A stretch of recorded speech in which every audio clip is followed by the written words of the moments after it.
Hello friends, आप सभी का स्वागत है आपके अपने यूट्यूब चैनल किरण स्टडी पॉइंट में। जैसा कि कल हम लोग पढ़ चुके थे भारत में शिक्षा का विकास, नोबेल पुरस्कार तथा गवर्नर जनरल एवं वायसराय।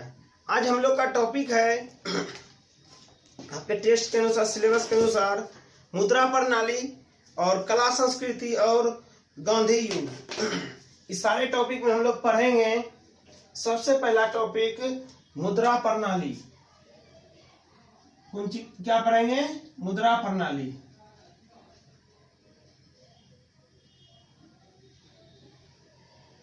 ठीक है।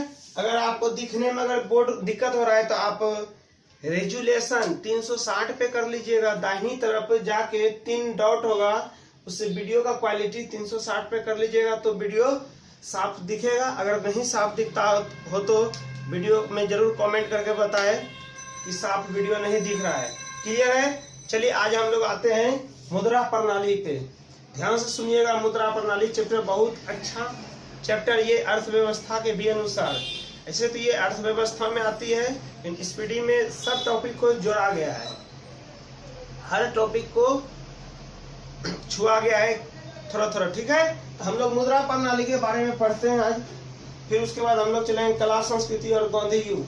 हम सबसे पहले इसमें लिए सारा ईस्वी, जितना मुद्रा प्रणाली स्पीडी में ईस्वी है, सब ईस्वी लिए हैं, जिससे आपको टेस्ट में कोई दिक्कत न हो। खास करके न्यू स्टूडेंट को ध्यान में रखते हुए कि उनको परेशानी ना हो कि वो ऑप्शन आए तो मार ले।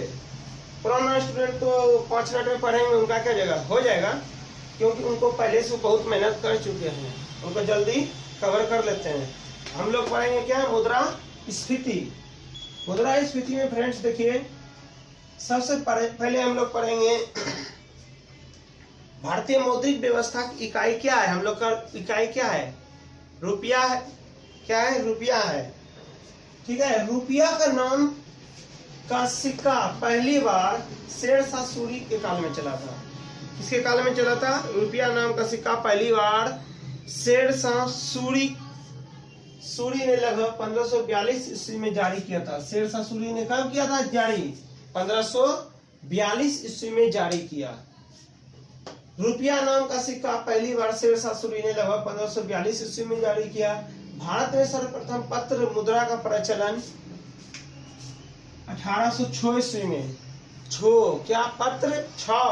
तो क्या बोलते हैं? छ से क्या आ गया? 6। पत्र कब? पत्र 6। इस तरह आपको बोलना है। भारत में सर्वप्रथम पत्र मुद्रा का चलन कब हुआ? 1806 ईस्वी में। भारत में सर्वप्रथम कागजी पत्र 6 हो गया, तो कागजी कब? 1862 ईस्वी में। कागजी मुद्रा का प्रचलन कब?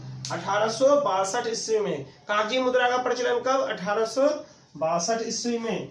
और भारत में दशमलव मुद्रा प्रणाली का शुरुआत हुआ था 1 अप्रैल 1957। 1 अप्रैल 1957 भारत में दशमलव प्रणाली मुद्रा का प्रारंभ कब हुआ था? 1 अप्रैल 1997। हम एक बार सारा ईस्वी को याद करा देते हैं, फिर जो बुक में दिया हुआ है उस सबको क्या कर लेंगे? याद कर लेंगे। और याद आप करने का कोशिश कीजिएगा, बार बार इसको बोलिएगा जैसे जैसे हम बोलते हैं। ठीक है जजमान? चलिए, भारत में दशमलव मुद्रा प्रणाली कब शुरू हुआ? 1 अप्रैल 1957 को। कब हुआ? 1 अप्रैल 1957 को। मुद्रा का मूल्यन, यानी भारत में मुद्रा का मूल्यन कितने बार हो चुका है? 3 बार। भारत में मुद्रा का मूल्यन कितने बार हो चुका है? 3 बार। 1949, 1966, 1991 में। 1949, 1966 तथा 1991 में। आपको दिमाग में आता होगा ये मुद्रा मूल्यन क्या होता है, या एक और दिमाग में आता होगा कि एक बार जो मोदी जी नोट बंद किए थे, क्या ये मुद्रा मूल्यन है? नहीं, मुद्रा मूल्यन अलग होता है। वो था डीमोनेटाइजेशन, यानी विमुद्रीकरण। क्लियर है? जिसमें विमुद्रीकरण में भारत सरकार या कोई भी देश का सरकार कानूनी तौर पे उस पैसे को क्या कर देता है? बंद कर देता है। उसे क्या कहते हैं? विमुद्रीकरण, डीमोनेटाइजेशन। और अवमूल्यन आपका है उसकी कीमत का किसी दूसरी मुद्रा के मुकाबले क्या होना? कम कर देना। उसकी कीमत का दूसरे के मुकाबले क्या हो जाना, कम हो जाना। यानी इसको दूसरा भाषा में हम लोग क्या कह सकते हैं, अवमूल्यन को। अवमूल्यन के बारे में हम लोग थोड़ा समझ लेते हैं बस 1 मिनट के अंदर। अवमूल्यन है कि अब हमको ज्यादा रुपया दे के डॉलर खरीदना पड़ेगा। यानी अब हमको रुपया क्या करना होगा, ज्यादा खर्च करना पड़ेगा, तब डॉलर को हम खरीद सकते हैं। अगर 1 डॉलर खरीदना हो तो अब रुपया क्या करना होगा, ज्यादा खर्च करना पड़ेगा। ठीक है, इसी को हम लोग क्या कहते हैं, अवमूल्यन। अब 1 डॉलर खरीदने के लिए आपको क्या करना पड़ेगा, ज्यादा रुपया खर्चा करना पड़ेगा। जैसे 1 डॉलर का मूल्य मान लीजिए अभी 60 या 65 के या 62 के आसपास में होगा। जहाँ डॉलर चलता है, अमेरिका में डॉलर चलता है, तो वहाँ कितना होगा, 62 से 65 रुपया के वर्तमान रेट चल रहा होगा। तो 1 डॉलर 62 रुपया के बराबर होता है। 1 डॉलर यानी वो भी क्या है, मुद्रा ही है, ये भी मुद्रा है। लेकिन 1 डॉलर हमको खरीदने के लिए कितना चुकाना पड़ रहा है, 62 रुपया। ये क्या हुआ, ये आपका अब मूल्यन हो गया। क्या हो गया, अवमूल्यन। यानी अवमूल्यन जब भी होगा तो आपको कीमत ज्यादा चुकाना पड़ेगा। अभी देखिए डॉलर का रेट घटते बढ़ते रहता है। ठीक है, चलिए मुद्रा का मूल्य कब हुआ है, 49, 66, 91, 49, 66, 91, 49, 66, 91। बोलिए मुद्रा का मूल्य कब हुआ है फ्रेंड्स, मुद्रा का मूल्यन 49, 66, 91, 49, 66, 91। और भारत में दशमलव मुद्रा प्रणाली की शुरुआत कब हुआ, 57, 1 अप्रैल 1957। दशमलव मुद्रा, भारत में दशमलव मुद्रा प्रणाली 1 अप्रैल 1957। पत्र 1806, कागजी मुद्रा 1862। शेरशाह ने पहली बार रुपये का सिक्का कब चलाया था, शुरू किया था 1542 ईस्वी में। 1542 ईस्वी में, याद हो गया यहाँ तक। एक बार फिर से रिपीट कर देते हैं, रुपया का नाम सिक्का पहली बार शेरशाह सूरी ने कब चलाया, बोलिए आप खुद से बोलिए, 3 बार हम रटा चुके हैं, आप बोलिए 1542। कब, 1542। और भारत में सर्वप्रथम पत्र मुद्रा का चलन कब हुआ, पत्र कब, 6। तो भारत में सर्वप्रथम कागजी मुद्रा का चलन कब हुआ, कागजी मुद्रा 1862।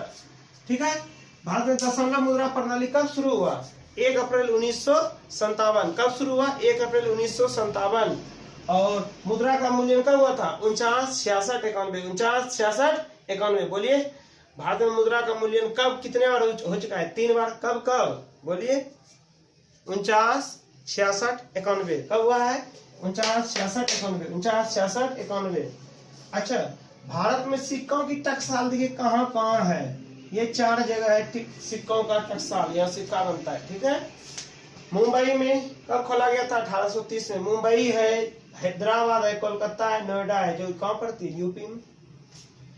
तो भारत में सिक्कों की टकसाल जो है मुंबई में है। सिक्कों की टकसाल कहाँ है, मुंबई में। कब इसका स्थापना हुआ था, 1830 में। हैदराबाद में कब, 1903 में। कोलकाता में 1950, नोएडा में 1989। 9 से नोएडा, 9 से 89, 9। ठीक है, कलकत्ता 1950 में। कलकत्ता कब, 1950 में। हैदराबाद 1903। हैदराबाद में कब, 1903।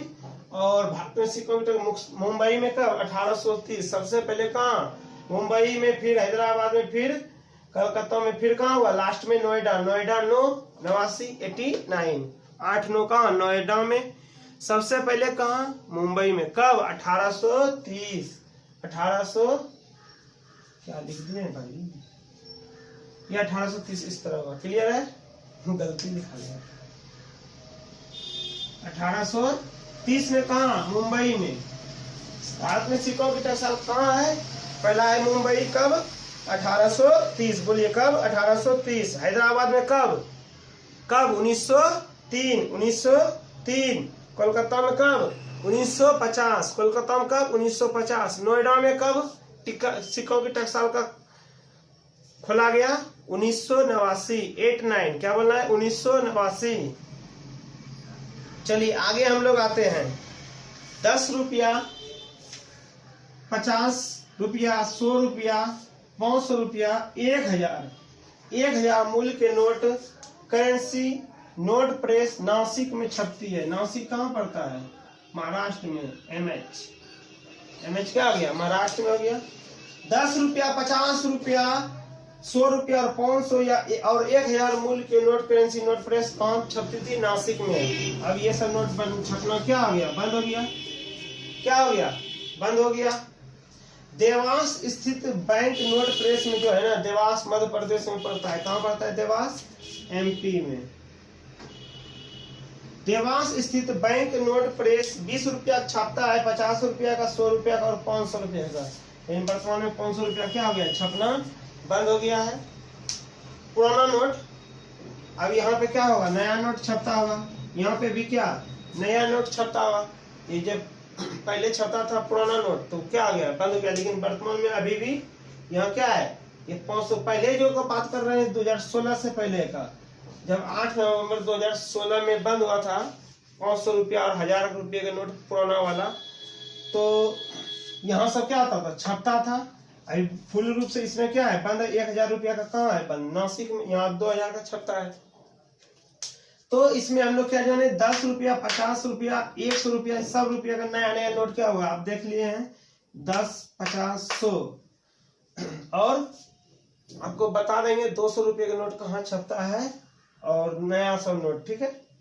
सिर्फ 200 रुपया वाला 8 हुआ है और 2000 वाला। 500 और 1000 के मूल्य के नोट कहाँ छपता है, नासिक में। और देवास स्थित बैंक नोट प्रेस 20 रुपया, 50 रुपया, 100 रुपया, 500 रुपया का मूल्य नोट छापती है। देवास कहाँ पड़ता है, मध्य प्रदेश में। अगले क्वेश्चन की ओर आते हैं। वर्तमान में नोट निर्गमन की न्यूनतम कोष प्रणाली लागू है। वर्तमान में नोट निर्गमन की यानी निकालने की अक्टूबर 1956 ईस्वी में अपनाया गया। कब अपनाया गया है, अक्टूबर 1956 ईस्वी में वर्तमान में नोट निर्गमन की न्यूनतम कोष प्रणाली लागू है। जिसे कब अपनाया गया है, अक्टूबर 1956 में। अक्टूबर 1956 में, ठीक है। भारत में मुद्रा स्फीति की माप थोक मूल्य सूचकांक द्वारा किया जाता है, WPI के द्वारा। किसके द्वारा, मुद्रा स्फीति। मुद्रा स्फीति क्या होता है, इसके बारे में हम लोग एक बार जान लेंगे।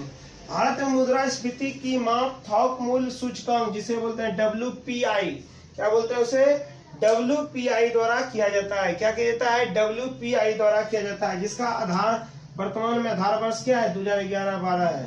इसका वर्तमान में आधार वर्ष क्या है, 2011-12।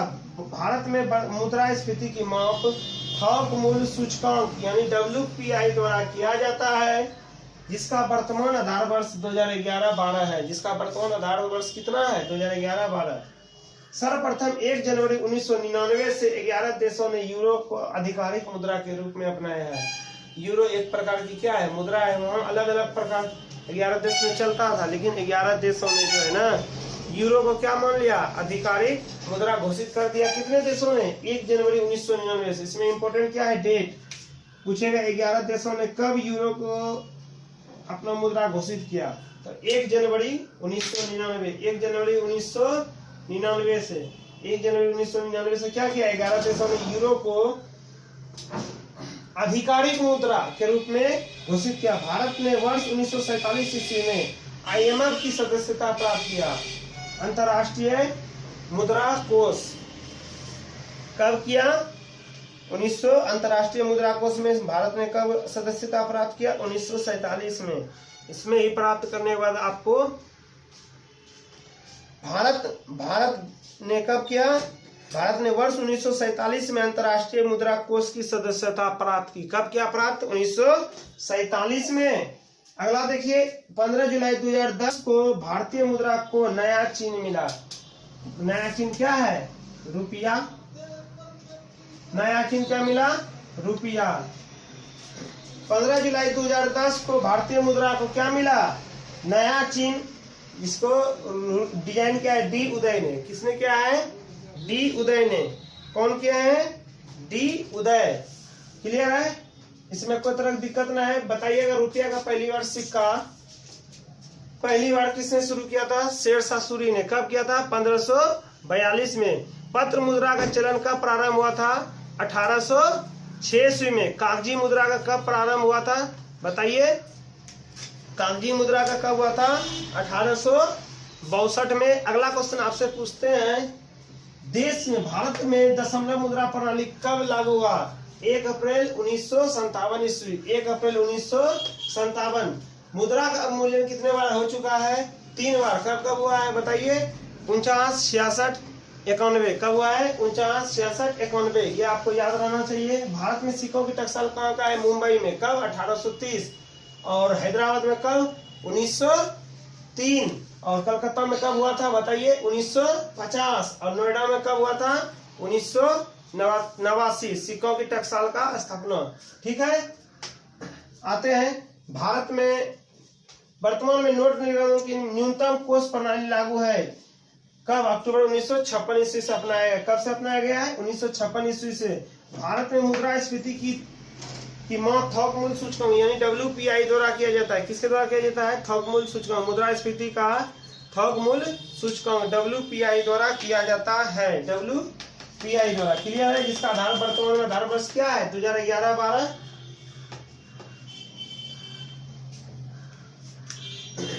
अगला क्वेश्चन है, भारत ने वर्ष 1947 ईस्वी में IMF की सदस्यता क्या किया?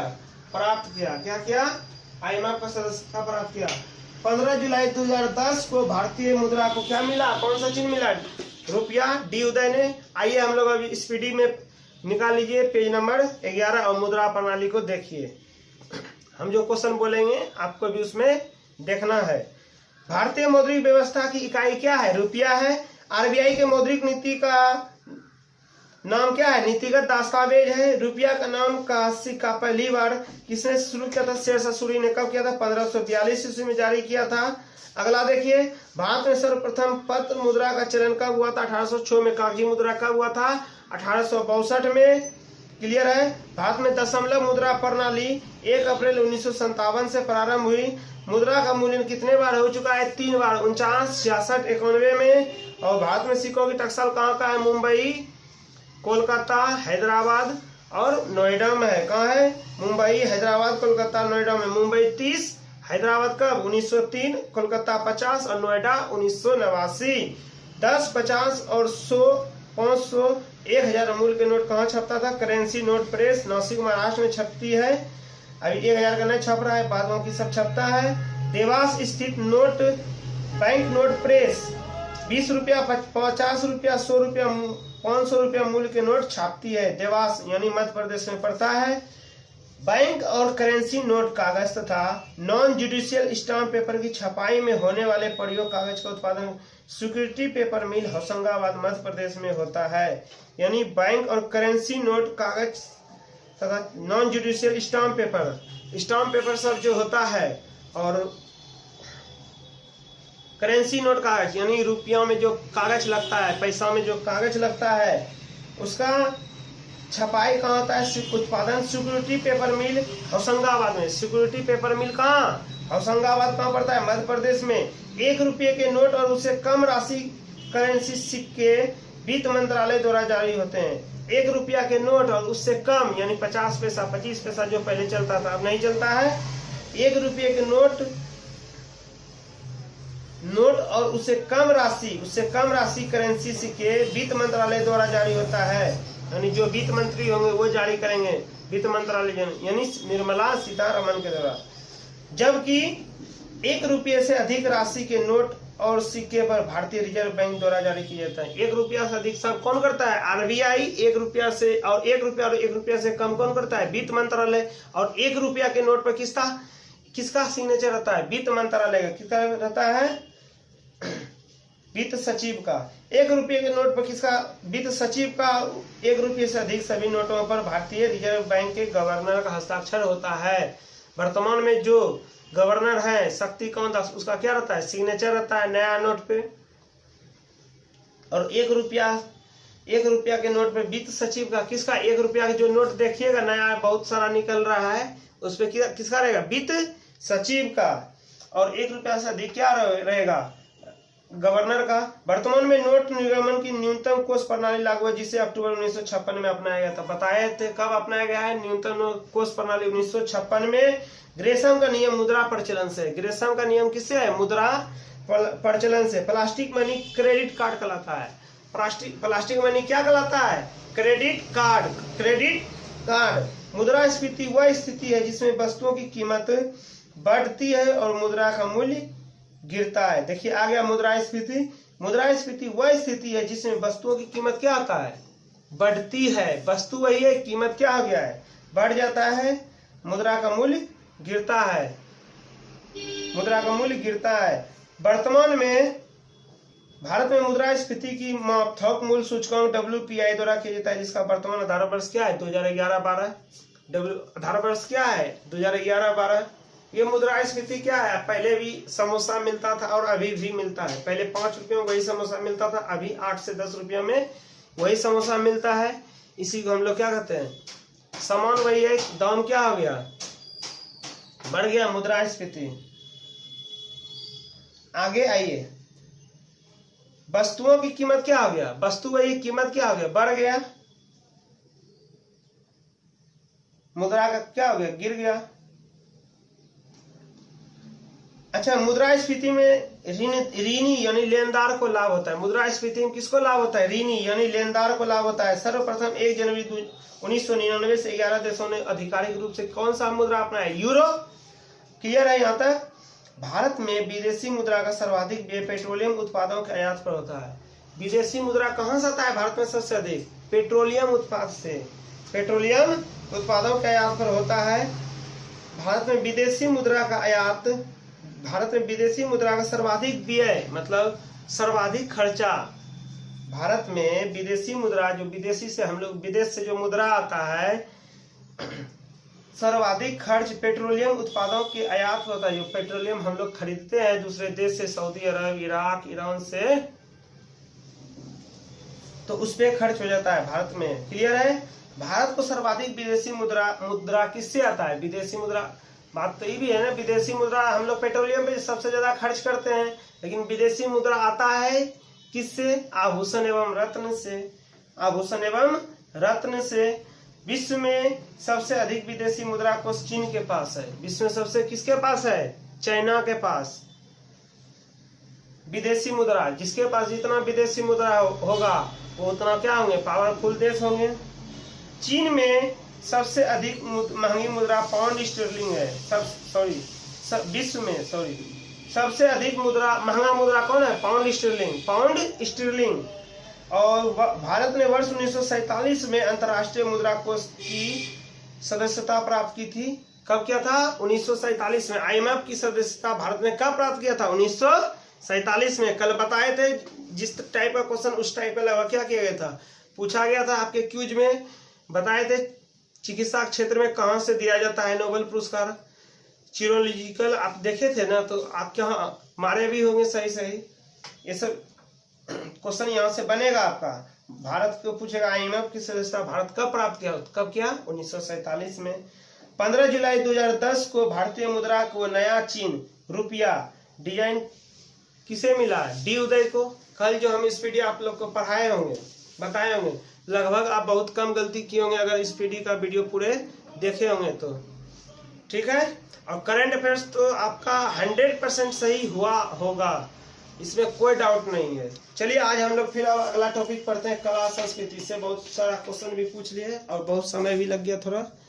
चलिए हम लोग अब आते हैं कला संस्कृति में। किसमें आते हैं, कला एवं संस्कृति।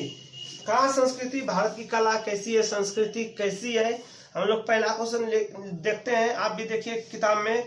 भारतनाट्यम तमिलनाडु का प्रमुख शास्त्रीय नृत्य है। भारतनाट्यम क्या है, तमिलनाडु का प्रमुख शास्त्रीय नृत्य है, जिसे कर्नाटक संगीत के माध्यम से क्या करता है, एक व्यक्ति प्रस्तुत करता है। कितने व्यक्ति प्रस्तुत करता है, एक व्यक्ति। भारतनाट्यम जो है ना तमिलनाडु का प्रमुख शास्त्रीय नृत्य है, जिसे कर्नाटक संगीत के माध्यम से एक व्यक्ति प्रस्तुत करता है। कितना व्यक्ति प्रस्तुत करता है भारतनाट्यम को, एक व्यक्ति। ये कहाँ का है भारतनाट्यम, किस राज्य का है, तमिलनाडु का। इस तरह याद रखना है। भारतनाट्यम के 3 प्रमुख घराना है। सबका क्या होता है, घराना होता है। कितना है घराना, भारतनाट्यम का 3 प्रमुख घराना है। पहला है तंजौर, कांचीपुरम और पंडलूर। तीनों क्या है, तंजौर, कांचीपुरम, पंडलूर है। 3 घराना कौन सा है, तंजौर, कांचीपुरम, पंडलूर है। पूछ लेगा आपको भारत के 3 प्रमुख घराना कौन कौन से हैं, दे देगा लास्ट में सही ऑप्शन दे देगा, तो क्या हो जाएगा आंसर सही। ई कृष्ण अय्यर तथा यामिनी कृष्णमूर्ति भारतनाट्यम के प्रमुख कलाकार हैं। ई कृष्ण अय्यर तथा यामिनी कृष्णमूर्ति भारतनाट्यम के क्या है? प्रमुख कलाकार है। भारत के प्रमुख कलाकार है। कौन है? ई कृष्णमूर्ति भारतनाट्यम के क्या है? प्रमुख कलाकार है। आइए हम लोग आगे देखते हैं। ई कृष्ण अय्यर तथा यामिनी कृष्णमूर्ति भारतनाट्यम क्या क्या है? प्रमुख कलाकार है। आप भी बोलिए, ई कृष्ण अय्यर तथा यामिनी कृष्णमूर्ति। यामिनी कृष्णमूर्ति और ई कृष्ण अय्यर ये भारतनाट्यम के प्रमुख कलाकार हैं। कथकली केरल का प्रमुख शास्त्रीय नृत्य है। कथकली क्या है? केरल का प्रमुख शास्त्रीय नृत्य है। कथकली क्या है? केरल का प्रमुख शास्त्रीय नृत्य है। जो इम्पोर्टेंट होगा डेट से या कोई ऐसा क्वेश्चन जो आपको याद नहीं होगा उसको हम बोर्ड पे क्या करेंगे? लिख देंगे। तो हम लोग आगे पढ़ते हैं। कथकली की गीतों की भाषा क्या है? मलयालम है। कथकली की गीतों की भाषा क्या है फ्रेंड्स? मलयालम है। क्या है? मलयालम। कथकली के गीतों की भाषा क्या है? मलयालम है। अगला क्वेश्चन हम लोग देखेंगे। 1968 में हिंदी गीतों पर पहली बार कथकली प्रस्तुत किया गया। हिंदी गीतों पर पहली बार कथकली कब प्रस्तुत किया? ऐसे कथकली मलयालम की भाषा है। हिंदी गीतों पर कब प्रस्तुत किया गया? तो 1968। कल 1968 से आपको एक क्वेश्चन हम पढ़ाए थे। भारत में प्रथम राष्ट्रीय शिक्षा नीति की घोषणा कब किया गया था? भारत में प्रथम राष्ट्रीय शिक्षा नीति की घोषणा कब किया गया था? 1968 में। तो 1968 से आज क्वेश्चन एक है कि पहली बार कथकली नृत्यों में हिंदी पे, किस पे? हिंदी गीतों पर पहली बार कथकली क्या किया गया? प्रस्तुत किया गया हिंदी गीत पे। कथकली मंच पर काले वस्त्रों का प्रयोग होता है। कथकली मंच पे क्या होता है? कौन सा वस्त्र? काला वस्त्र पहन के आते हैं। कथकली जो करती है क्या पहन के आती है? काला वस्त्र। क्लियर है? कथक उत्तर भारत का प्रमुख शास्त्रीय नृत्य है। कथक क्या है? उत्तर भारत का प्रमुख शास्त्रीय नृत्य है। हम वीडियो में डाल देंगे कि कथकली कैसी डांस है, आप देख लीजिएगा कथकली। ठीक है? कथकली मंच पर काले वस्त्रों का प्रयोग होता है। कथक उत्तर भारत का प्रमुख शास्त्रीय नृत्य है। कथक क्या है? उत्तर भारत का प्रमुख शास्त्रीय नृत्य है। अब आगे कथक उत्तर भारत का क्या है? कथक या क्या याद रखना है? कथक। कथक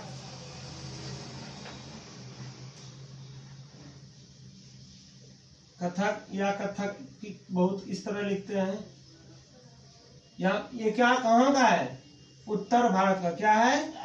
उत्तर भारत का। और कथकली केरल का। कथकली कहाँ का है? केरल का। चलिए आगे आते हैं। कथकली पे कौन सा वस्त्र का प्रयोग होता है? काला। कौन सा वस्त्र का प्रयोग होता है? काला। ये सब आपको क्या करना है? याद रखना है और जानना है। कथकली में कौन सा वस्त्र का प्रयोग होता है? काला। आगे देखिए, कुचिपुड़ी आंध्र प्रदेश का प्रमुख शास्त्रीय नृत्य है। कुचिपुड़ी कहाँ का? आंध्र प्रदेश का। देखिए, अंधरा व्यक्ति को आप कच्चा पूरी भी दे दीजिएगा तो उसको पता चलेगा। कुचिपुड़ी। कुचिपुड़ी कहाँ का है? आंध्र प्रदेश का है। कहाँ का है? आंध्र प्रदेश का। इसका ट्रिक है, अगर अंधरा व्यक्ति को अगर कच्चा पूरी भी दे दीजिएगा खाने के लिए, उसको पता नहीं चलेगा। कुचिपुड़ी कहाँ का शास्त्रीय नृत्य है? आंध्र प्रदेश का है। अब आते हैं बलतोल नारायण मेनन, आनंद शिवरामन, माधवन, कृष्णकुट्टी कथकली के प्रमुख कलाकार हैं। कथकली का प्रमुख कलाकार कौन है? बलतोल नारायण मेनन। बलतोल नारायण कौन? मेनन। बलतोल नारायण मेनन, आनंद शिवरामन, माधवन, ये सब कौन सा है? कथकली का। कौन सा है? कथकली के प्रमुख कलाकार है बलतोल नारायण मेनन। बोलिए, बलतोल नारायण मेनन, आनंद शिवरामन, माधवन, कृष्णकुट्टी कथकली के प्रमुख कलाकार हैं। उड़ीसा में प्रचलित नृत्य कला की प्राचीन शैली है। ओडिसी जो है ना, उड़ीसा में प्रचलित नृत्य कला की प्राचीन शैली है। ओडिसी नृत्य पूर्णतः आराधना का नृत्य है। ओडिसी नृत्य जो है ना पूर्णतः किसका नृत्य है? आराधना का। ओडिसी नृत्य पूर्णतः किसका नृत्य है? आराधना का। क्लियर है यहाँ तक? चलिए, सोनल मोहन सिंह, कैलूचरण महापात्र तथा कालीचरण पटनायक ओडिसी नृत्य का प्रमुख कलाकार है। ओडिसी नृत्य, ओडिसी उड़ीसा में, ओडिसी कहाँ नृत्य है? उड़ीसा में। ओडिसी कहाँ नृत्य है? ओडिसी नृत्य कहाँ है? ओडिसी नृत्य कहाँ फेमस है? इसके नाम से ही पता चलता है। ओडिसी नृत्य उड़ीसा में। कहाँ? उड़ीसा में, उड़ीसा में या उड़ीसा में, इस तरह भी लिखते हैं, उड़ीसा। ओडिसी नृत्य कहाँ फेमस है? उड़ीसा में। ओडिशा में प्रचलित नृत्य है ओडिसी। ओडिसी और इसमें देखिए सोलन मोहन सिंह, कैलू चरण महापात्र तथा काली चरण पटनायक ओडिसी नृत्य के क्या हैं? प्रमुख कलाकार हैं। उड़ीसा, ओडिसी हो गया ओडिशा का, उसको उड़ीसा भी बोलते हैं अभी हम लोग, ओडिशा। ओडिसी नृत्य का कैलू चरण महापात्र, कैलू चरण महापात्र, सोलन मोहन सिंह, क्या? सोलन मोहन सिंह, कैलू चरण महापात्र तथा काली चरण पटनायक ओडिसी नृत्य के प्रमुख कलाकार हैं। ये पूर्णतः कैसा नृत्य है? आराधना का नृत्य है। क्या है? आराधना का नृत्य है। ओडिसी नृत्य पूर्णतः आराधना का नृत्य है। ठीक है, आगे आते हैं। शास्त्रीय संगीत में 9 रस होते हैं। शास्त्रीय संगीत में कितने रस होते हैं? 9 रस। शास्त्रीय संगीत में कितने रस होते हैं? 9 रस। शास्त्रीय संगीत में कितने रस होते हैं? संगीत में रस, रस होता है कि या नो, यानी 9 रस। शास्त्रीय संगीत में, संगीत सब में क्या रस होता है? कुछ रस होता है कि नो, इसलिए शास्त्रीय संगीत में कितना रस? 9 रस। मोहिनीअट्टम का नृत्य का संबंध केरल से। मोहिनीअट्टम नृत्य का संबंध किससे है? केरल से। यहां लिख देते हैं मोहिनीअट्टम। मोहिनीअट्टम कथकली सबका संबंध किससे है? केरल से। लेकिन कथकली में ही सिर्फ कौन सा वस्त्र का प्रयोग करते हैं? काला। याद रखिएगा, कथकली में कौन? काला। अगला आते हैं, स्पीड में आते हैं। यक्षगान कर्नाटक का है। यक्षगान कहाँ का है? कर्नाटक का। यक्षगान कहाँ का है? यक्षगान। देखते हैं किसी को गाना कह दीजिए गाने के लिए तो क्या करने लगता है? नाटक। कर्नाटक का है। कहाँ का है? यक्षगान कहाँ का नृत्य है? कर्नाटक का। क्लियर है? अगर किसी को आप फोन पे कह दीजिए गाना गाने के लिए, वो क्या करने लगता है? नाटक। अभी नहीं गाएंगे, बाद में गाएंगे। तो ये यक्षगान कहाँ का नृत्य हो गया? कर्नाटक का। यक्षगान में नृत्य और गान का संगम होता है। यक्षगान में किसका संगम होता है? नृत्य और गान का होता है संगम। जात्रा पश्चिम बंगाल का लोक नृत्य है। ये बहुत फेमस है। जात्रा कहाँ का है? पश्चिम बंगाल का लोक नृत्य है। लोक नृत्य है। यात्रा कहाँ का है? पश्चिम बंगाल। हम लोग यात्रा पश्चिम बंगाल जाएंगे तो कब क्या करेंगे? यात्रा बना के जाएंगे। क्या करेंगे? यात्रा। कहाँ का है? पश्चिम बंगाल का। बंगाल कैसे जाते हैं? यात्रा बना के। क्या बना के? यात्रा बना के। यात्रा कहाँ का है? पश्चिम बंगाल। यात्रा कहाँ का है? पश्चिम बंगाल। आइए अगला, हरिप्रसाद चौरसिया एक बांसुरी वादक है। हरिप्रसाद चौरसिया क्या हो जाते हैं? बांसुरी। हरिप्रसाद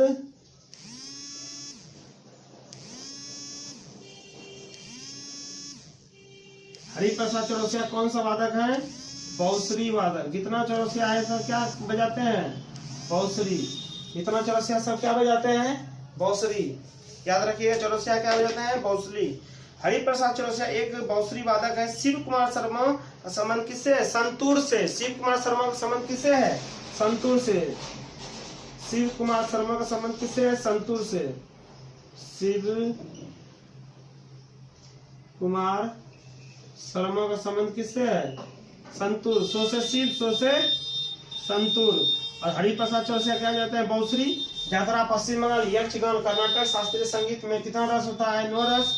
ओडिसी नृत्य ओडिशा की आराधना का नृत्य। कुचिपुड़ी आंध्र प्रदेश का है। मोहिनीअट्टम केरल। कथकली केरल। इसमें काला वस्त्र का प्रयोग होता है। कथक उत्तर भारत का। कथक उत्तर भारत का। यहीं से आपको क्वेश्चन 4-5 देखने के लिए मिलेगा, याद रखिएगा। आते हैं शिव कुमार शर्मा क्या का संबंध किससे? संतूर से। अजंता तथा एलोरा की गुफा महाराष्ट्र में, औरंगाबाद में। अजंता तथा एलोरा की गुफा कहाँ है? महाराष्ट्र में। औरंगाबाद महाराष्ट्र में स्थित है। नागर शैली का प्रसार हिमालय से लेकर विंध्य पर्वतमाला तक है। नागर शैली का कहाँ तक है? हिमालय से लेकर विंध्य पर्वतमाला तक है। मुक्तेश्वर मंदिर देखिए उड़ीसा में। मुक्तेश्वर मंदिर कहाँ है? मुक्तेश्वर मंदिर कहाँ है? मुक्तेश्वर मंदिर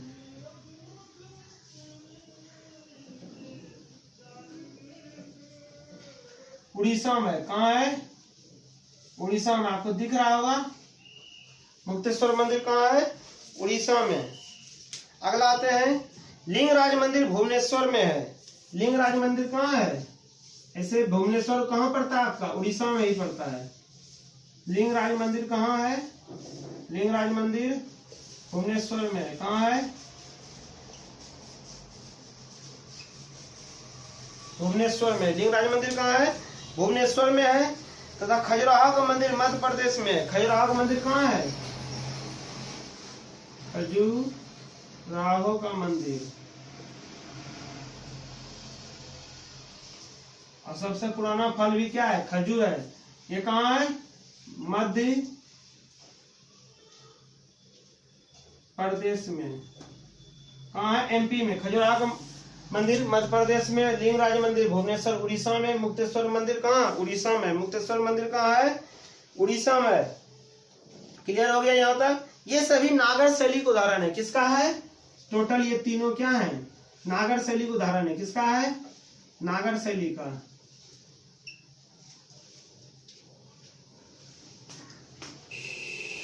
किसका उदाहरण है? खजुराहो का मंदिर मध्य प्रदेश में, लिंगराज का मंदिर भुवनेश्वर में, मुक्तेश्वर मंदिर उड़ीसा में। ये सब किसका उदाहरण है? नागर शैली का उदाहरण है। किसका उदाहरण है? नागर शैली का। यहाँ तक क्लियर? याद रहेगा? मुक्तेश्वर मंदिर कहाँ? उड़ीसा में। मुक्त होइएगा, क्या आइएगा? उड़ जाइएगा। लिंगराज मंदिर भी भुवनेश्वर उड़ीसा में, खजुराहो मंदिर मध्य प्रदेश में। नागर शैली का उदाहरण है। किसका उदाहरण है? नागर शैली का। अगला क्वेश्चन देखिएगा इसमें, नागर वास्तुकला शैली सही रूप से गुप्त काल में प्रकट हुई थी। ये सब नागर शैली किस काल में प्रकट हुई थी? गुप्त काल में। किसमें? गुप्त काल में। आप इतिहास में पढ़िएगा गुप्त काल। चलिए, कांचीपुरम तथा एलोरा का कैलाश मंदिर तथा तंजौर का बृहदेश्वर मंदिर द्रविड़ शैली का उदाहरण है। कांचीपुरम तथा एलोरा का कैलाश मंदिर, कांचीपुरम तथा एलोरा का कैलाश मंदिर, तंजौर का बृहदेश्वर मंदिर द्रविड़ शैली का है। कौन शैली का? द्रविड़ शैली। ये देखिए, एक नागर शैली, एक द्रविड़ शैली, एक बेसर शैली होता है। ये सब देखिए, कांचीपुरम का, एलोरा का कैलाश मंदिर, तंजौर का बृहदेश्वर मंदिर द्रविड़ शैली का उदाहरण है। नागर और द्रविड़ को मिला देंगे तो उसी को मिश्रित रूप से क्या कहते हैं? बेसर। नागर और द्रविड़, द्रविड़ अगर मिला देंगे, द्रविड़ शैली, ये दोनों को क्या कहलाता है? बेसर। क्या कहलाता है? बेसर शैली। नागर शैली और द्रविड़ शैली को मिलाने से कौन सा शैली बनेगा? बेसर शैली कहलाता है। कुक्कानूर का कालेश्वर मंदिर, लुकड़ी का जैन मंदिर बेसर शैली का उदाहरण है। किसका उदाहरण है? बेसर शैली का उदाहरण है। सल्तनत कालीन वास्तुकला का भव्य नमूना दिल्ली स्थित कुतुब मीनार में है। सल्तनत कालीन वास्तुकला का भव्य नमूना कहाँ है? दिल्ली स्थित कुतुब मीनार में है। कला की गांधार शैली का विकास किस समय में हुआ था? कुषाण काल में हुआ था। कला की गांधार शैली का विकास किस समय में हुआ था?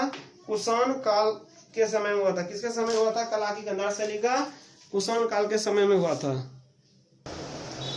चलिए, एक बार आपसे हम पूछ लेते हैं सारा क्वेश्चन, इससे जो माइंड में निकला। कथक कहाँ का है?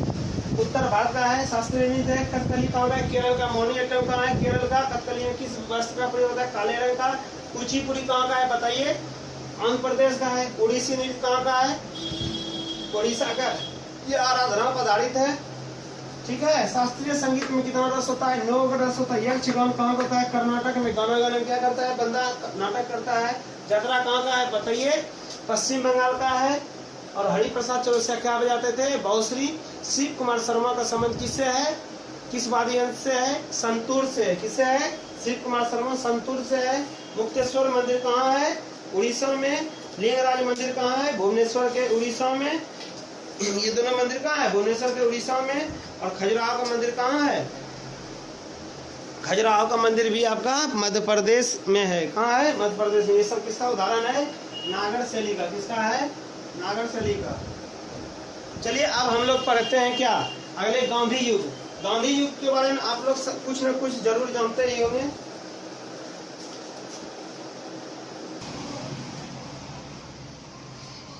आइए, आज हम लोग अब क्या करते हैं? गांधी युग को इसी में पढ़ लेते हैं। गांधी युग के बारे में हम लोग जानेंगे। आप लोग गांधी युग के बारे में कुछ न कुछ जरूर जानते हैं गांधी जी के बारे में। तो गांधी जी का जन्म कब हुआ था? 2 अक्टूबर 1869 में हुआ था, पोरबंदर, गुजरात के पोरबंदर जिला में। ठीक है, आइए इसके जन्म तिथि यानी 2 अक्टूबर को जो जन्म हुआ था उसको हम मनाते हैं अहिंसा दिवस के रूप में। किस दिवस के रूप में मनाते हैं? अहिंसा दिवस के रूप में। और 30 जनवरी 1948 को जो मृत्यु हुआ था, 30 जनवरी को हम लोग मनाते हैं शहीद दिवस के रूप में। गांधी जी का के पुण्य तिथि को हम लोग किस दिन के रूप में मनाते हैं? शहीद दिवस के रूप में।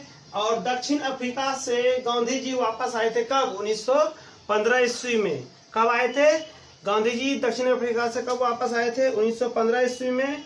और एक सेठ के जो है ना मुकदमे के पैरवी के लिए दक्षिण अफ्रीका गए थे 1893 ईस्वी में। कब गए थे? 1893 ईस्वी में। और सत्याग्रह का पहली बार प्रयोग दक्षिण अफ्रीका में किए थे 1906 में। सत्याग्रह का पहला प्रयोग गांधी जी ने कब किया था? दक्षिण अफ्रीका में 1906 ईस्वी को दक्षिण अफ्रीका में। गांधी जी सत्याग्रह का भारत में पहला प्रयोग कब किया था? 1917 में। पहली बार प्रयोग बोलेगा तो कब होगा? 1906 का दक्षिण अफ्रीका। भारत में पहली बार प्रयोग कब? तब 1917 ईस्वी में। कब होगा फ्रेंड्स? 1917 ईस्वी में बिहार के चंपारण जिला से। कहां से? बिहार के चंपारण से। और असहयोग आंदोलन का प्रारंभ कब हुआ था? 1920 में। इसका कारण है असहयोग आंदोलन शुरू करने का कारण, वो जब पढ़ेंगे तो बताएंगे आपको। और चोरी चौरा कांड कब हुआ था? 5 फरवरी 1922 में। चोरी चौरा कांड कब हुआ था? 5 फरवरी 1922 ईस्वी में।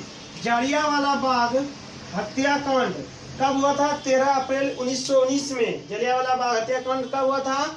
13 अप्रैल 1919 में। ये बाग का आनंद कौन? जलियांवाला बाग। यंग इंडिया व नव जीवन का प्रकाशन कब हुआ था? 1919 में। यंग इंडिया व नव जीवन का प्रकाशन कब हुआ था? किया गया था 1919 में। जब ये जलियांवाला बाग हत्याकांड हो गया तो वहां से देश में खलबली मच गया। पूरे देश में क्या मच गया? खलबली। तो वहां से गांधी जी ने क्या शुरू किया? यंग इंडिया व नव जीवन का प्रकाशन गांधी जी ने कब किया? किए 1919 ईस्वी में। उसके माध्यम से, पत्रिका के माध्यम से सभी देशवासियों को सूचना पहुंचाना था कि देश में ये सब हो रहा है, किस तरह हम लोग को आगे काम करना चाहिए। ये गांधी जी ने इसको लेके चले थे। हरिजन का प्रकाशन हुआ था 1933 ईस्वी में। हरिजन पत्रिका का प्रकाशन कब हुआ था? 1933 ईस्वी में। ठीक है। 1924 ईस्वी में एकमात्र बेलगांव अधिवेशन जो कर्नाटक में पड़ता है, बेलगांव अधिवेशन में कांग्रेस का अध्यक्ष बना था गांधी जी ने। कब बना था?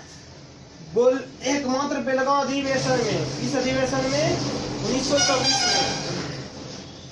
बेलगांव का अधिवेशन कब हुआ था? 1924 में। तो क्या बने थे? कांग्रेस का अध्यक्ष। कांग्रेस का अध्यक्ष कब बने थे? 1924 में, बेलगांव अधिवेशन में। दांडी यात्रा प्रारंभ हुआ था 12 मार्च 1930 ईस्वी को। दांडी यात्रा कब प्रारंभ हुआ था? 12 मार्च 1930 ईस्वी को। गांधी जी ने सविनय अवज्ञा आंदोलन कब समाप्त कर दिया? 7 अप्रैल 1934 में। इसका भी कारण है सविनय अवज्ञा आंदोलन प्रारंभ करने का 7 अप्रैल 1934 में। गांधी जी ने साबरमती आश्रम का स्थापना किया था 1916। कब किया था गांधी जी ने साबरमती आश्रम का शुरुआत? स्थापना 1916। गांधी इरविन समझौता, ये बहुत इंपॉर्टेंट क्वेश्चन है। और ये भी गांधी इरविन समझौता कब हुआ था? 5 मार्च 1931 में। गांधी इरविन समझौता कब हुआ था फ्रेंड्स? 5 मार्च 1931। और 1942 ईस्वी में प्रस्तुत क्रिप्स प्रस्ताव को गांधी जी ने पोस्ट डेट चेक कहा था। क्या किया था? पोस्ट डेट चेक कहा था। 1942 ईस्वी में प्रस्तुत क्रिप्स प्रस्ताव को गांधी जी ने क्या कहा था? Post dated cheque. और करो या मरो का नारा भारत छोड़ो आंदोलन की शुरुआत कर दिया था 15 अगस्त 1942 में। करो या मरो या भारत छोड़ो आंदोलन का नारा कब दिया था? 15 अगस्त 1942 में। 15 अगस्त 1942 को। चलिए गांधी जी के बारे में 1 मिनट में फिर से आपको रिपीट करके याद कराते हैं। महात्मा गांधी जन्म कब हुआ था? 2 अक्टूबर 1869 में। क्या है ये? 2 अक्टूबर है 1869 ईस्वी में, पोरबंदर के गुजरात में। ठीक है। और जन्म तिथि 2 अक्टूबर को मनाते हैं हम अहिंसा दिवस के रूप में। पुण्य तिथि मनाते हैं 30 जनवरी को शहीद दिवस के रूप में। दक्षिण अफ्रीका से गांधी जी कब वापस आए थे? 1915 में। कब आए थे? 1915 में। सत्याग्रह का पहला प्रयोग गांधी जी ने कब किया था? दक्षिण अफ्रीका 1906 में। ध्यान दीजिएगा इधर बोर्ड पे, 1906 में गांधी जी सत्याग्रह का भारत में पहला प्रयोग कब किया था? 1917 में। कब? 1917 में बिहार के चंपारण से। असहयोग आंदोलन का प्रारंभ कब हुआ था? 1920 में। कब हुआ था? 1920 में। चोरी चोरा कांड कब हुआ था? 5 फरवरी 1922 में। चोरी चोरा कांड कब हुआ था? 5 फरवरी 1922 में। जलियांवाला बाग कांड कब हुआ था? 13 अप्रैल 1919 में। यंग इंडिया व नवजीवन का 1919 में हुआ था। प्रकाशन कब हुआ था? हरिजन का 1933। हरिजन का कब? 1933। 1924 में एकमात्र बेलगांव अधिवेशन कर्नाटक में कांग्रेस का क्या बना? अध्यक्ष बना। कांग्रेस क्या बना? अध्यक्ष बना 12 मार्च 1930 में। बबलू जी हल्ला मत कीजिए। 1924 ईस्वी में एकमात्र बेलगांव अधिवेशन को कहां पड़ता है? कर्नाटक में। कांग्रेस का प्रथम अध्यक्ष बने बेलगांव अधिवेशन में। कब हुआ था? 12 मार्च 1924 में। कब बना था? बेलगांव अधिवेशन में कर्नाटक में पड़ता है बेलगांव। कांग्रेस का अध्यक्ष बने थे गांधी जी ने। कब? 1924 में। याद रखिए 1924 में गांधी जी क्या बने थे? कांग्रेस के अध्यक्ष। दांडी यात्रा का प्रारंभ जो है ना 12 मार्च 1930 ईस्वी में हुआ था। कब हुआ था? 12 मार्च 1930 में। गांधी जी ने सविनय अवज्ञा आंदोलन का समाप्ति कब किया गया था? 7 अप्रैल 1934। कब किया गया था? 7 अप्रैल 1934। गांधी जी ने साबरमती का स्थापना 1916 में अहमदाबाद के निकट। सबसे सर्वाधिक प्रदूषित नदी भी भारत का कौन सा है? साबरमती। ठीक है, ये अहमदाबाद के निकट। और गांधी इरविन समझौता कब हुआ था? 5 मार्च 1931 में। गांधी इरविन समझौता कब हुआ था? 5 मार्च 1931 में। 1942 ईस्वी में प्रस्तुत क्रिप्स प्रस्ताव को गांधी जी ने क्या कहा था? पोस्ट डेट चेक कह दिया था। करो या मरो का नारा कब दिया था? 15 अगस्त 1942 में, यानी भारत छोड़ो आंदोलन के समय 15 अगस्त 1942 में। आइए गांधी युग के बारे में एक बार हम सिर्फ पढ़ लेते हैं, टॉपिक को सब आपको लगभग याद करा दिए हैं। चलिए, गांधी जी मोहनदास करमचंद गांधी का जन्म। गांधी जी का पूरा नाम क्या था? मोहनदास करमचंद गांधी का जन्म 2 अक्टूबर 1869 में गुजरात प्रांत के पोरबंदर नामक स्थान में हुआ था। इनकी माता पुतलीबाई। गांधी जी की माता क्या नाम था? पुतलीबाई। तथा पिता करमचंद गांधी था। पिता क्या थे? करमचंद गांधी। और पत्नी का नाम क्या था? कस्तूरबा गांधी। पत्नी का नाम क्या था? कस्तूरबा गांधी। चलिए आगे देखिए किताब को ध्यान से। इनके जन्म तिथि 2 अक्टूबर को अहिंसा दिवस तथा पुण्य तिथि 30 जनवरी को शहीद दिवस के रूप में मनाया जाता है। वे 1800 यानी कौन? गांधी जी 1893 में एक मुकदमे के पैरवी में दक्षिण अफ्रीका गए तथा 1915 में वापस आ गए। गांधी जी किससे प्रभावित थे? लियो टॉल्स्टॉय से। गांधी जी किससे प्रभावित थे? लियो टॉल्स्टॉय से। गांधी जी के राजनीतिक गुरु थे गोपाल कृष्ण गोखले। जी के गोखले। रहने दीजिए, छोड़ दीजिए ना। आगे ध्यान दीजिएगा।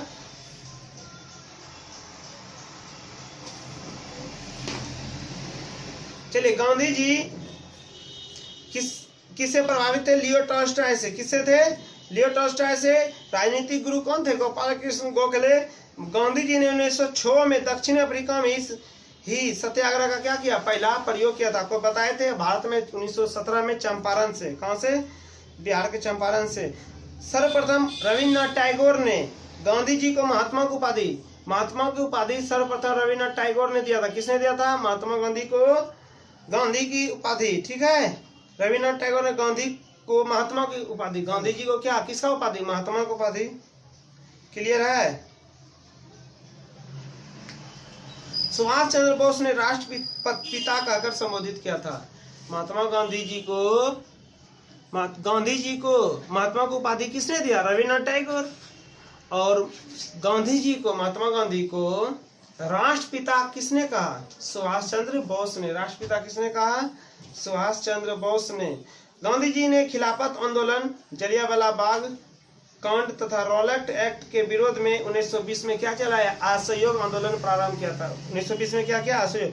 चोरी चोरा कांड कब शुरू हुआ था? 5 फरवरी 1922 में। चोरी चोरा कांड कब प्रारंभ हुआ था? 5 फरवरी 1922 से। दुखी होकर 5 फरवरी को शुरू किया। 6-7 दिन बाद क्या कर दिए? 11 फरवरी 1922 को असहयोग आंदोलन को स्थगित कर दिया। 11 फरवरी को असहयोग आंदोलन जो चलाए थे 1920 में, उसको क्या कर दिया, स्थगित कर दिए 1922 में, 2 साल बाद ही। जलियांवाला बाग 13 अप्रैल 1919 को हुआ था। जलियांवाला बाग हत्याकांड कब हुआ था, 13 अप्रैल 1919 में, के विरोध में गांधी जी 1920 में केसर ए हिंद की उपाधि लौटा दिया था। किसको, कांग्रेस अंग्रेज सरकार को, ठीक है। केसर ए हिंद की क्या कर दिया था, उपाधि लौटा दिया था। 1919 में गांधी जी ने 1919 में यंग इंडिया व नवजीवन का प्रकाशन किया था। हरिजन का 1933 ईस्वी में प्रकाशन किया। 1924 में एकमात्र बेलगांव अधिवेशन, यानी कर्नाटक में बेलगांव पड़ता है, वहाँ अध्यक्ष बना, कांग्रेस का अध्यक्ष बने पहली बार का 1924 में। गांधी जी ने 12 मार्च 1930 को क्या किए, दांडी यात्रा प्रारंभ किए। 12 मार्च 1930 को क्या किए, दांडी यात्रा प्रारंभ किए 78 अनुयायियों के साथ। कितने अनुयायियों के साथ, 78 समर्थक के साथ यात्रा प्रारंभ करके 6 अप्रैल 1930 को 388 किलोमीटर की यात्रा किया। 388 किलोमीटर यात्रा कर दांडी में नमक बनाकर नमक कानून तोड़ा तथा सविनय अवज्ञा के आंदोलन की क्या किया, शुरुआत किया। यानी सविनय अवज्ञा आंदोलन की शुरुआत कब हुआ, 6 अप्रैल 1930 को, ठीक है। और 7 अप्रैल 1934 को गांधी जी ने सविनय अवज्ञा आंदोलन को समाप्त कर दिया। गांधी जी ने कब किया, 7 अप्रैल 1934 जी ने सविनय अवज्ञा आंदोलन को समाप्त कर दिया। 1916 में गांधी जी ने अहमदाबाद के निकट साबरमती आश्रम के क्या किया, स्थापना किया। साबरमती के निकट क्या किया, स्थापना किया। गांधी रिविंग समझौता कब हुआ था, 5 मार्च 1931। 5 मार्च 1931। 1942 में प्रस्तुत क्रिप्स प्रस्ताव को गांधी जी ने क्या कहा था, पोस्ट डेट चेक। 1942 में क्या कहा था, post date cheque. Cripps mission को, क्रिप्स प्रस्ताव। 8 अगस्त 1942 को प्रारंभ भारत छोड़ो आंदोलन। नहीं माना तो गांधी जी ने क्या किया, भारत छोड़ो आंदोलन 8 अगस्त 1942 में छेड़ दिया। उसमें डू एंड डाई का नारा दे दिया, करो या मरो। अब करो या मरो, तभी भारत क्या हो सकता था, आजाद हो सकता था। ये महात्मा जी ने नारा दिया, ठीक है। कहावत है, जब एक खूबसूरत कांच टूटता है तो क्या बनता है, धारदार हथियार बनता है। उसी तरह जब सब्र का बंध सारा टूट गया तो गांधी जी ने क्या दे दिया, करो या मरो का नारा, डू एंड डाई। कब, 1942 में। 1931 में लंदन में हुए द्वितीय गोलमेज सम्मेलन में गांधी जी ने कांग्रेस का क्या किए थे, नेतृत्व किए थे। क्या किए थे, गांधी जी ने नेतृत्व किए थे कांग्रेस का। गांधी जी की हत्या 30 जनवरी 1948 को नाथूराम गोडसे ने कर दिया था। किसने कर दिया था, नाथूराम गोडसे ने प्रार्थना के समय कर दिया था। उसके मुंह से क्या निकला था मरने वक्त, हे राम। क्या नाम निकला था, हे राम। और गांधी जी के समाधि स्थल को राजघाट कहते हैं। गांधी जी के समाधि स्थल को क्या कहते हैं, राजघाट। तथा विंस्टन चर्चिल ने इसे क्या दिया था, अर्धनग्न फकीर कहा था। विंस्टन चर्चिल ने इसे क्या कहा था, अर्धनग्न फकीर। क्या कहा था, अर्धनग्न फकीर। बताइएगा महात्मा गांधी के समाधि स्थल को क्या कहते हैं, राजघाट। इसका पूरा नाम क्या है महात्मा गांधी का, मोहनदास करमचंद गांधी। गांधी जी का जन्म कब हुआ था, 2 अक्टूबर 1869 में पोरबंदर, गुजरात के पोरबंदर नामक जगह में। क्लियर है। बताइएगा गांधी जी ने क्रिप्स मिशन प्रस्ताव को कब पोस्ट डेट चेक कहा था, 1942 में। कब कहा था, 1942 में। ठीक है, आज का क्लास यहीं तक रहेगा। जय हिंद, जय Bharat. Thank you very much.